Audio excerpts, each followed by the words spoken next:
Shalom, shalom, shalom, voilà. Que Dieu vous bénisse. Je veux donner toute la gloire à Dieu pour l'occasion qu'il nous donne encore ce jour de nous retrouver. Voilà pour ce petit moment que nous voulons passer juste ensemble en quelques instants. Voilà. Ce live juste pour finir ce que nous avons commencé jeudi dernier. Voilà. Voilà, que Dieu vous bénisse.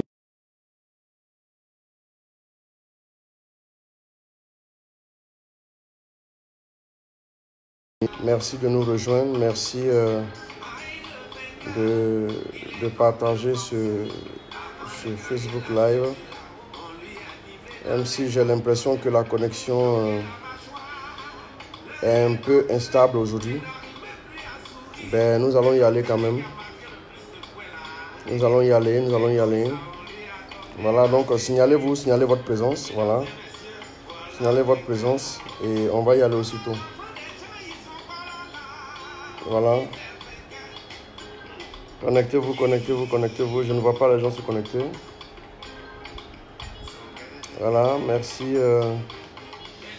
Merci de nous rejoindre, merci de nous rejoindre. Merci de laisser un message. Voilà, merci de nous suivre. Même si vous êtes au milieu de vos occupations. Voilà. Shalom Paul Joachim Godonou depuis le Sénégal. Shalom aussi à toi Marc Caleb, Sandrine Assa. Shalom.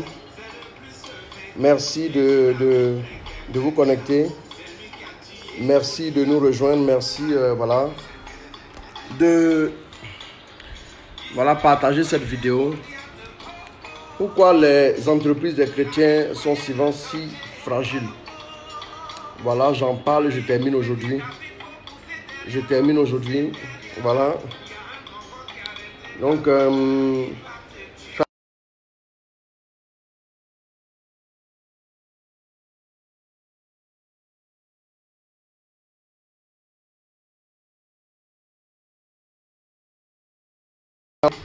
voilà, que Dieu vous bénisse.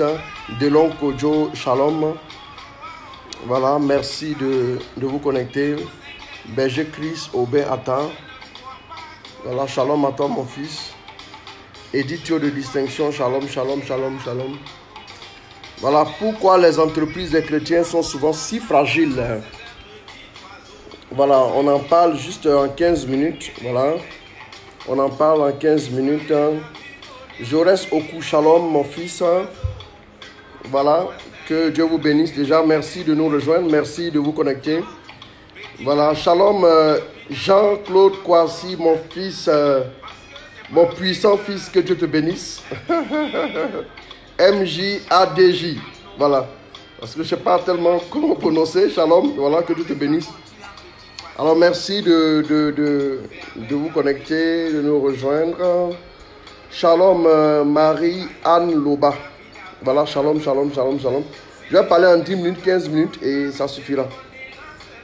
Voilà, merci de nous rejoindre, merci de vous connecter, merci de partager aussi cette vidéo-là. Que Dieu vous bénisse, que Dieu vous bénisse.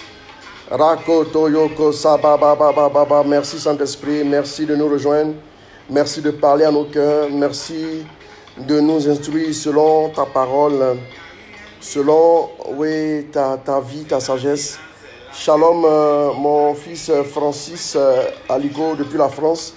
Sandou Destinise, shalom ma fille, que Dieu te bénisse, que Dieu te bénisse, voilà, soyez bénis vous tous, merci de vous connecter, merci de nous rejoindre, nous voulons vivre avec vous ce moment, nous voulons partager quelque chose, notre petite expérience. Flavia Makaya Taman, shalom ma fille, Diana Danoma Ncho, shalom aussi à toi. Voilà, que Dieu vous bénisse, que Dieu vous bénisse. Merci de nous rejoindre. Merci de vous connecter. Merci aussi de partager. Pourquoi les entreprises des chrétiens sont souvent si fragiles? Que ça change, Shalom. Shalom aussi à toi, voilà. Voilà, que Dieu vous bénisse. Merci de vous connecter.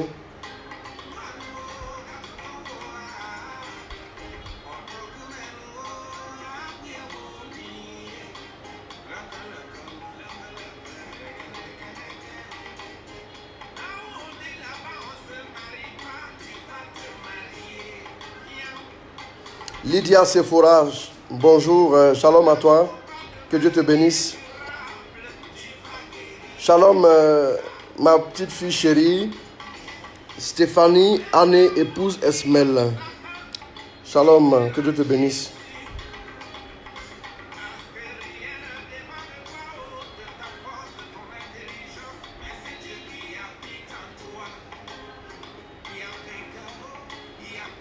Connectez-vous, connectez-vous, connectez-vous. J'ai pas, voilà, j'ai juste 15 minutes maximum pour parler un peu. Donc, je lis la parole de Dieu. Fils de bénédiction, shalom, mon fils. Voilà, je lis rapidement un petit bout, un petit passage. Shalom, Charlotte et Doukou. Voilà, que Dieu vous bénisse. Charlotte et Doukou, shalom. Désiré Mélisse, bonjour ma fille. Voilà, shalom Arnaud, Stéphane, Sophie, voilà. Donc, régulièrement et fidèlement, les croyants écoutent l'enseignement des apôtres. Ils vivent comme des frères et des sœurs. Ils partagent le pain et ils prient ensemble. Les apôtres font beaucoup de choses extraordinaires et étonnantes. Et les gens sont frappés de cela. Tous les croyants sont unis et ils mettent en commun tout ce qu'ils ont. Ils vendent leurs propriétés et leurs objets de valeur. Ils partagent l'argent entre tous et chacun reçoit ce qui lui est nécessaire. Parole du Seigneur notre Dieu. Vous le comprendrez, ce passage est tiré de Actes des Apôtres, chapitre 2. Voilà le verset 42 à 44. Que Dieu vous bénisse. Voilà, je veux rapidement saluer les quelques personnes. Berger Eric depuis le Sénégal. Sylvie Koné, Aïe. Que Dieu te bénisse. Voilà. Soyez bénis, soyez bénis, soyez bénis. Maintenant, je fais la petite exhortation de quelques minutes. Et voilà. Donc, à la fin, je pourrai prononcer quelques salutations. Que Dieu vous bénisse.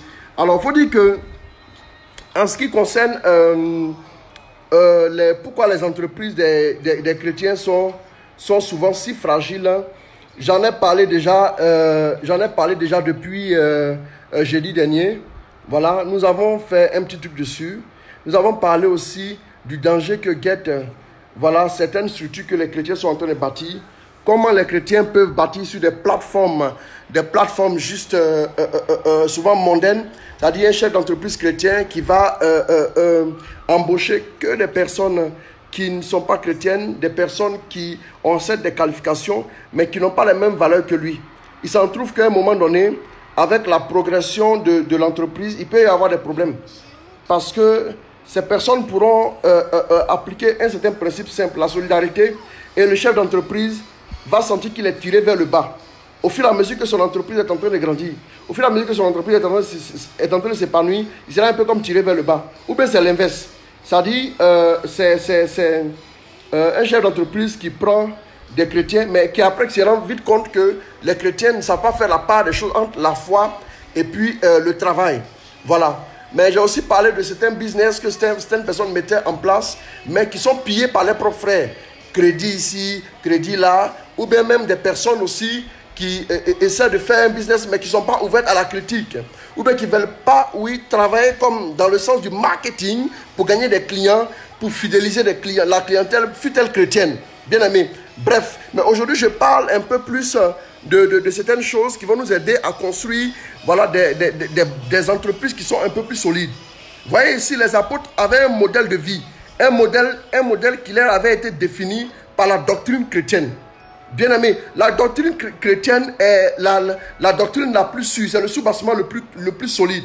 La Bible dit que celui qui écoute les paroles et les met en pratique est comme quelqu'un qui bâtit sur quoi? Qui bâtit sur le roc. Le vent, les tempêtes et sur le suite, tout ce qu'il y a, la pluie va tomber, mais cette maison sera solide.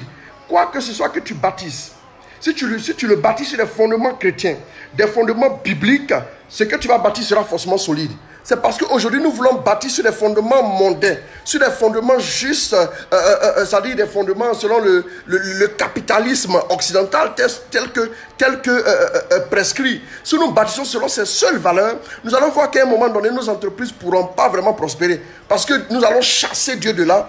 Ça exclut la solidarité, ça exclut la fraternité, ça exclut certaines bases chrétiennes que Jésus nous a laissées en vue de construire une communauté forte pour préparer la population et le peuple à quoi?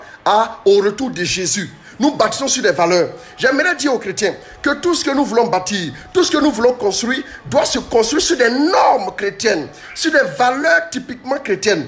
Même si nous pouvons apprendre des hommes du monde, même si nous pouvons apprendre des personnes qui vivent selon les standards du monde, mais aussi nous ne devons pas oublier que prenons le bon là-bas et bâtissons déjà sur le bon que nous avons.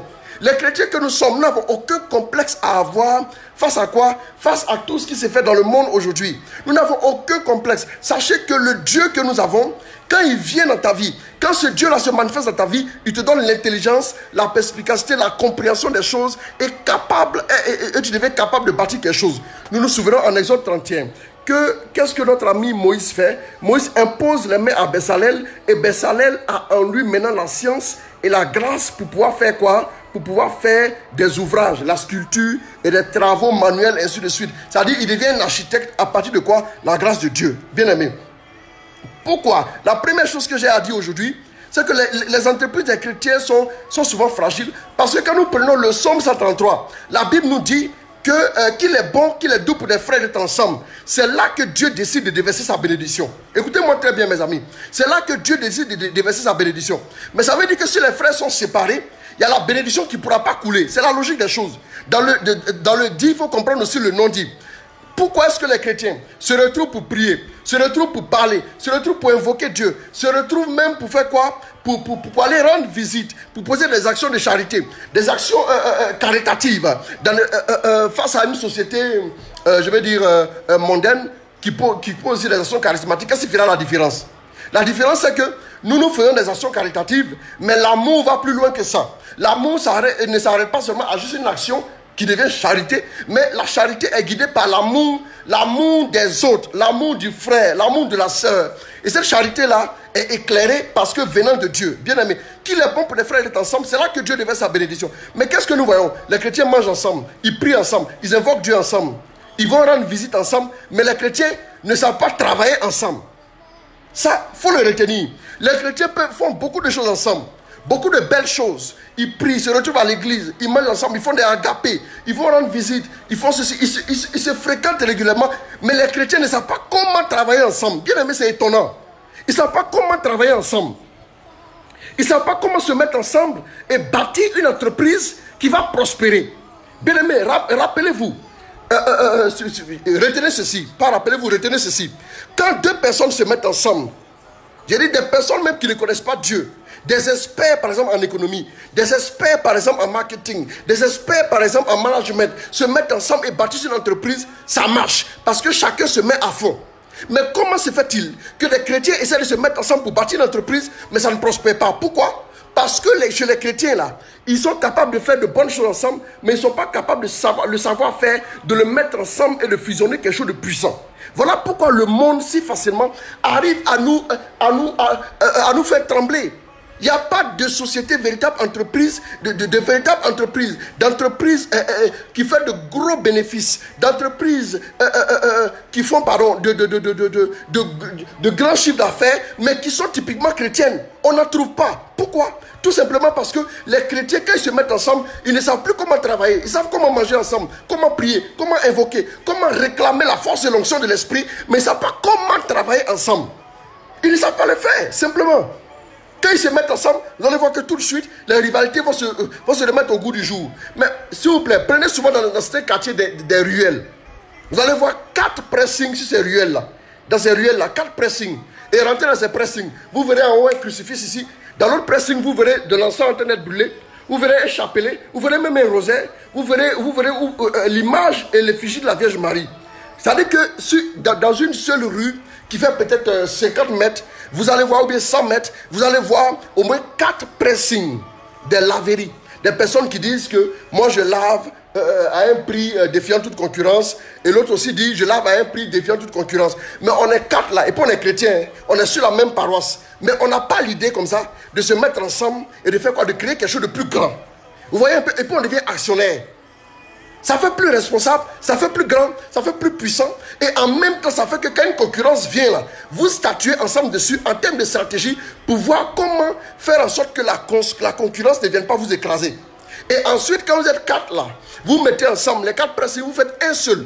Et vous mettez ensemble, bientôt vous ouvrez un deuxième et un troisième. Et vous-même là, vous créez vous êtes les mêmes propriétaires et vous créez 4 succursales qui sont en même temps un peu comme des concurrentes. Elles travaillent dans le même domaine, mais en même temps, ça fait qu'aucune concurrence ne peut venir se mettre au milieu de vous. Vous allez voir certains shawarma ici, on met un nom ici, et puis on met un autre nom ici, mais au fond, ce sont les mêmes gars qui font les mêmes shawarma. Pourquoi? Parce qu'ils ont compris qu'ils font semblant de livrer une concurrence, mais en réalité, ils sont quoi? Ils sont ensemble, ils travaillent ensemble. Ils ne se livrent jamais la concurrence. Nos frères libanais, quand ils travaillent ensemble, qu'est-ce qu'ils font? Ils n'ont pas le droit d'être jaloux les uns des autres. Quand par exemple, un Libanais veut s'installer, ils vont cotiser, ils vont se mettre ensemble pour l'installer, pour l'aider à grandir. Et quand il va grandir, lui aussi, il fera sa place et on va l'aider, on va le coacher. Bien aimé. Qu'est-ce que nous voyons? Prenons même l'exemple sur le règne animal. Est-ce que vous savez que le lion n'a pas de prédateur? Le lion n'a pas de prédateur. Parce que dans la foi chrétienne, là, il y a beaucoup, par exemple, qui ont beaucoup d'argent, qui ont leurs entreprises et qui disent que moi, je suis fort assez seul là. Ou bien même s'ils ne le disent pas de leur bouche, mais leur manière de travailler, leur manière de faire montre qu'ils se sentent forts seuls. Le lion n'a pas de prédateur, si vous savez ça. Mais en réalité, le lion, quand il est seul, il peut craindre quoi? Qu'est-ce qu'il craint? Le lion va craindre une meute de hyènes. Écoutez-moi bien, mes amis. Le lion va craindre une meute de hyènes. Pourquoi? Parce que la hyène, là, l'hyène a la mâchoire la plus puissante du règne animal. Écoutez-moi bien. L'hyène a la mâchoire la plus puissante du règne animal. La mâchoire du crocodile fait environ 1,5 tonne, 1,5 tonne, 1 tonne 500 à raison de 1 cm² de pression. C'est-à-dire 1 cm sur 1 cm, le crocodile par sa mâchoire est capable de délivrer une puissance de 1,5 tonnes. Mais la hyène là, quand elle attaque sa proie, elle met une pression de quoi? De 3 tonnes à raison de 1 cm² de pression. C'est-à-dire si un périmètre de 1 cm², 1 cm sur 1 cm là, il y a une pression de 3 tonnes par la force de la mâchoire de quoi? De la hyène. Écoutez-moi bien. Or, ça veut dire que quand le lion est seul, il a beau être fort, l'hyène peut le tuer. Est-ce que vous savez ça? Les hyènes vont se mettre autour du lion, vont l'attaquer et tuer le grand lion. Bien aimé, ça veut dire quoi? Ça veut dire que des personnes même qui ne sont pas chrétiennes là, toi le puissant chrétien, qui croit en la gloire de Dieu, qui croit en la puissance de Dieu, tu es comme un lion, d'accord? Mais les hyènes là peuvent venir t'attaquer et t'affaiblir à cause du fait que tu es seul. Tu es seul. Et nous voyons que généralement, quand d'autres lions viennent à la rescousse du lion là, les hyènes ne peuvent plus vaincre le lion à cause de la solidarité. Prenons l'exemple des fourmis. La plupart du temps, quand les fourmis sont en séance de travail ou bien les fourmis sont attaquer des proies, les fourmis ne le font pas seules. Pourquoi? Parce qu'elles connaissent leurs limites. Bien aimé, un grand leader, quelqu'un qui veut bâtir une entreprise chrétienne solide, doit aussi être capable de connaître ses limites. Quel domaine je ne maîtrise pas? Va t'asseoir et réfléchis quel domaine tu ne maîtrises pas. Et cherche comme partenaire dans votre congrégation chrétienne là, quelqu'un qui maîtrise le domaine et qui s'associe à toi. Et ça fait que ce qui était ta faiblesse devient ta force. Là où les autres peuvent t'attaquer là, toi l'autre est comme ton rempart et vice versa. Tu es aussi comme son rempart. Quand deux chrétiens se mettent ensemble, en même temps qu'ils sont en train d'investir pour faire du profit, ils se mettent sous la bannière de quoi? De la logique de Dieu. Dans la pensée de Dieu, Dieu ne peut pas comprendre. Dans sa mentalité, dans sa logique des choses, Dieu ne peut pas comprendre que moi j'ai le Saint-Esprit et je suis chrétien. Toi tu as le Saint-Esprit, tu es chrétienne. Le frère est chrétien. Et puis on se dépasse. Et puis la plupart du temps, on va même ouvrir des entreprises qui se ressemblent. Bien aimé. Et c'est ce qui fait que les entreprises des chrétiens sont souvent si fragiles. Et nos amis, quand ils viennent, pourquoi ils sont forts? Pourquoi ils sont solides? Vous voyez un jeune qui passe dans sa voiture, un jeune Libanais, mais il sait qui est derrière lui. Et même ils sont tellement puissants que tous les présidents qui passent là, il y a une communauté. Ils ont une communauté qui échange avec les présidents, capable de parler à des présidents, capable de leur offrir des choses. Les services, ils sont capables d'offrir une maison à un ministre ou un chef d'État pour dire non, on est avec toi. Ça veut dire quoi? Ça veut dire que les taxes, il ne faut pas nous taxer quoi. Tu as compris? Ça veut dire ça indirectement et il ne le fera pas. Bien aimé. Qu'est-ce que nous voyons? Ils ont même leur école. Parce que l'école, c'est le savoir. Et le savoir met en ligne de compte une manière de penser et de réfléchir. Pourquoi nous les chrétiens là, il y a des écoles catholiques, mais les écoles catholiques, pourquoi est-ce qu'on n'arrive pas à promouvoir dès là ces valeurs-là pour permettre aux chrétiens d'apprendre? Quand il grandit, c'est qu'inculquer quelque chose à un enfant, quand il devient adulte, il applique naturellement. Mais inculquer une réalité à un adulte, il doit d'abord désapprendre par rapport à ce qu'il a appris avant d'inculquer à son mode de fonctionnement ce qu'il vient d'apprendre. Si on a des écoles là, c'est un moyen très puissant pour faire des entreprises. Quand quelqu'un finit son cursus, où il va en entreprise. Ça veut dire que si on a des écoles, on doit penser à la finalité, les entreprises. Sinon, on va bâtir des gens, on va éduquer les gens dans nos écoles et puis on va les bombarder dans la société. Ils vont aller être écrasés par des structures déjà établies, des structures déjà formées et ils vont être obligés de fléchir le genou devant les œuvres qui n'ont pas Dieu. Pourtant, ils ont été correctement formés au départ. Des païens même viennent dans nos écoles catholiques. D'autres confessions viennent mettre les enfants dans nos écoles catholiques. Mais après, qu'est-ce que c'est fait? Ils seront tous reversés dans quoi? Dans la vie active, comme ça. Pourquoi ne pas faire, en plus des universités, pourquoi ne pas faire des structures? Pourquoi ne pas bâtir?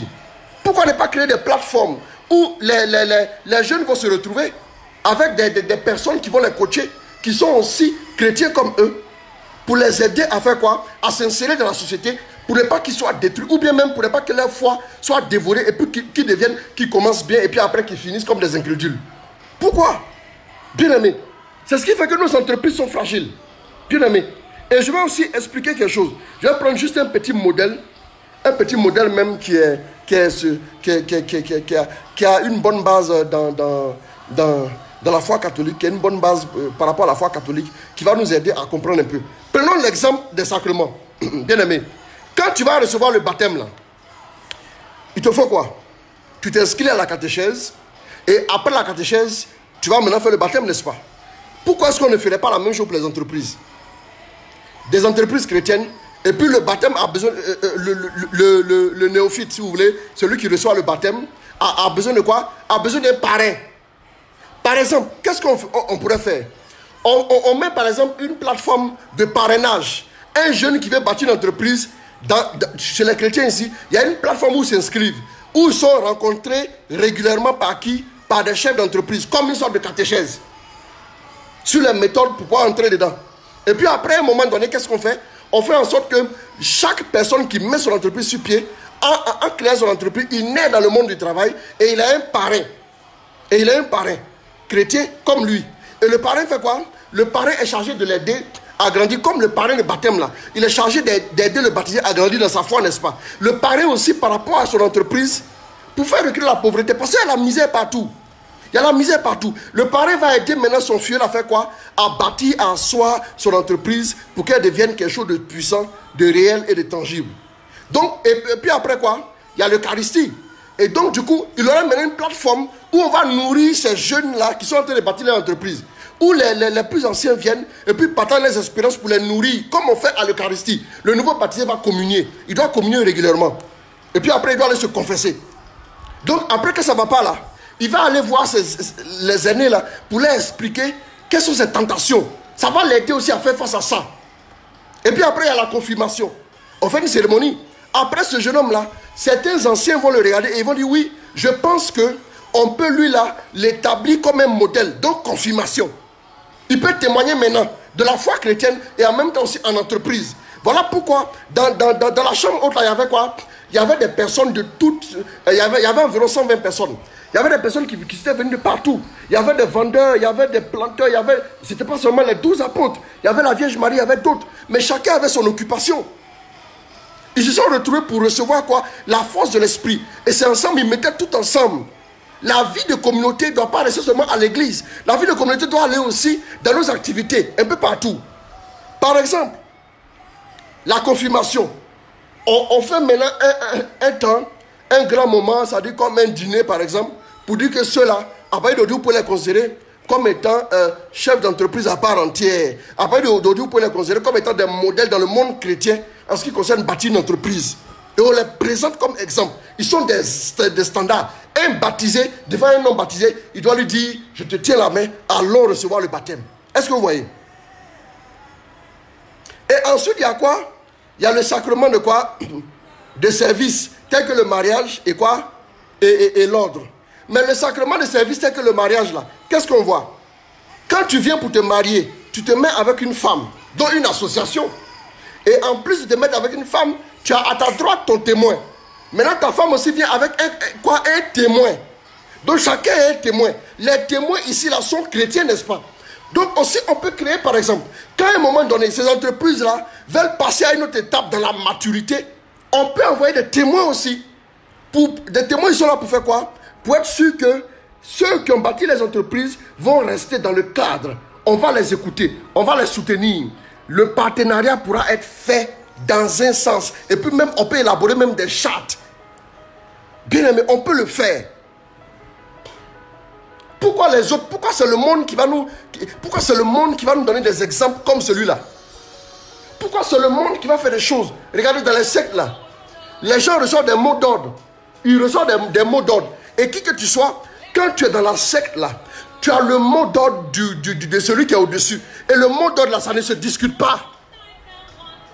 Mais pourquoi nous on est tout le temps en train de réfléchir, en train de chercher, je me débrouille seul. Et quand tu te casses la figure, pourtant celui qui pourrait t'aider là, il est dans ta congrégation ici, juste à côté. Bien aimé. C'est ça aussi le problème. C'est ce qui fait que nos entreprises sont souvent fragiles. Mais comme je ne dois pas tellement dépasser, le temps que j'ai voulu, on se retrouve encore une autre fois pour parler de d'autres choses. Toujours dans le même cadre. J'ai mis suite et fin, mais encore on pourra encore en parler, bien aimé. J'ai voulu interpeller sur ces choses-là. Il y a des modèles qui nous sont donnés dans l'église. L'église est riche. L'église est riche. On a des congrégations solides, on a des groupes solides, l'organisation de l'église est hiérarchisée, elle est bien solide, mais les chrétiens sont trop dispersés.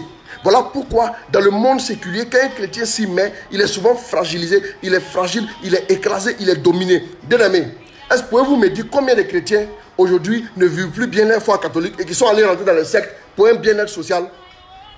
Vous pouvez le dire? C'est pour éviter ces choses-là que nous-mêmes, entre nous chrétiens, on doit aussi bâtir ces plateformes-là. N'ayons pas peur. On doit avoir des ateliers où on aborde certaines questions. On parle de ça, la question de l'argent. Comment gérer, comment établir un bon mode de gestion. On doit faire ces plateformes-là. Ça doit être récurrent dans l'église. On prie, on est rempli de l'esprit, mais on doit parler aussi de quoi? On doit parler aussi de développement. Parce que si on ne le fait pas maintenant, bien aimé, je termine avec ça. Si on ne le fait pas maintenant, là, il va arriver un temps où, vous voyez qu'aujourd'hui, par rapport aux affaires de l'État, là, les chrétiens sont étouffés. Parce qu'on n'a pas...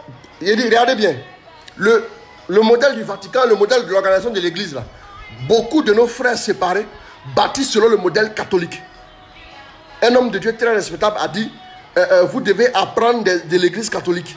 Bien aimé, on doit apprendre. Écoutez-moi bien. C'est-à-dire que le modèle de l'église catholique a une voix, a une vraie voix. Écoutez-moi bien. Partout dans le monde entier, l'église catholique se prononce officiellement. Et quand le pape parle là, c'est une autorité qui a parlé. Ça veut dire que si l'église fait des choses là, ça va avoir une force. Si l'économie mondiale aujourd'hui est pratiquement en faillite, des pays comme la Grèce sont quasiment en faillite, bien aimé. Écoutez-moi bien. C'est-à-dire que le modèle capitaliste, là, il ne peut pas sauver une nation. Le plus fort devient fort, le plus riche devient riche. Et le plus faible s'affaiblit de plus en plus. Voilà pourquoi c'est un réseau. Et maintenant, ces réseaux-là, on les envoie dans les sectes. On les met dans les sectes pour que, éternellement, ils soient toujours à la tête. Ils ne veulent pas partager leur leadership, bien aimé. Ouvrons les yeux chrétiens. Entreprenons des choses, créons des plateformes. Ce sont des choses à encourager. On ne pensera pas seulement, oui, des petits groupes. Non, on pense quelque chose de grand. On a parlé du fonds catholique. Vous voyez que le fonds catholique est en train de prendre petit à petit. Mais ce sont des idées à mettre en place. Ce sont des idées parce que l'église ne doit pas tendre la main. Il faut que l'église soit riche par ses membres, par ses cadres, par ses jeunes, par ses ressources humaines, bien aimées. On ne peut pas être complexé. Allez dans une église catholique, à une messe, faites passer une annonce. Qui a fait criminologie? Les gens vont lever la main. Qui a fait sociologie? Ils vont lever la main. Qui a fait gestion? Ils vont lever la main. Qui a fait fiscalité? Qui a fait management? Qui a fait marketing? Il y a toujours des gens qui vont lever la main. Ça veut dire qu'on a la qualification. On a des gens des gens qui sont intelligents, qui ont étudié en Europe, aux États-Unis, partout. Ils sont dedans. Ils sont là. Mais comment faire? On va rester avec ces talents-là. Et puis on va les laisser mourir. On va les laisser tout simplement comme ça, se tourner les pouces, rester là à ne pas évoluer. Bien aimé, une entreprise, tu as beau être seul, rappelez-vous l'analogie du lion.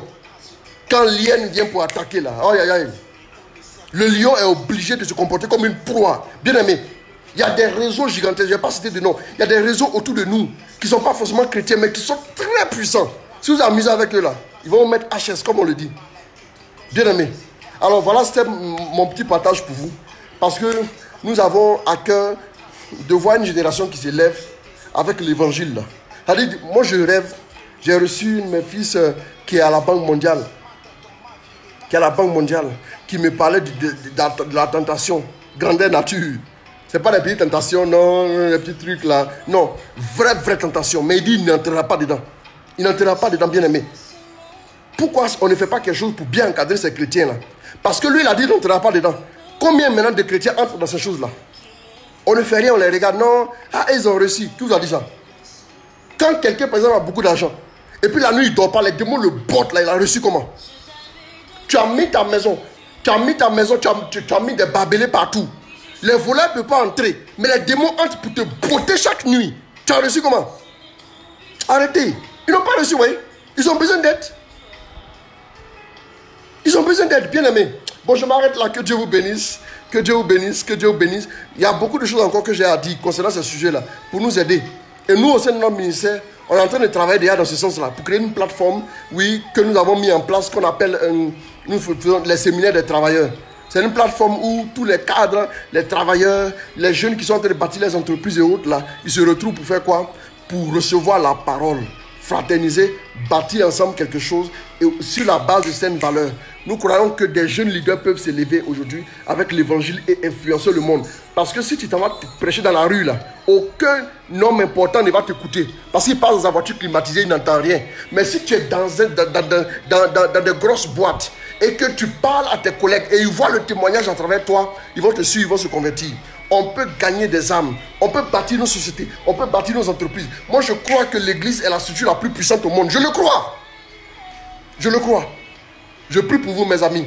Mais partagez ce message, diffusez-le au maximum et permettez à d'autres personnes aussi d'entendre ce message-là pour que nous puissions commencer à prendre conscience. Jésus a besoin de nous, mais Jésus a besoin de nous, non pas assis juste à élever les mains pour prier au Jésus, au nom de Jésus, recevez l'onction. Non, mais on doit aussi avancer dans le sens de la construction pour édifier l'homme en général. Que Dieu vous bénisse, qu'il vous garde.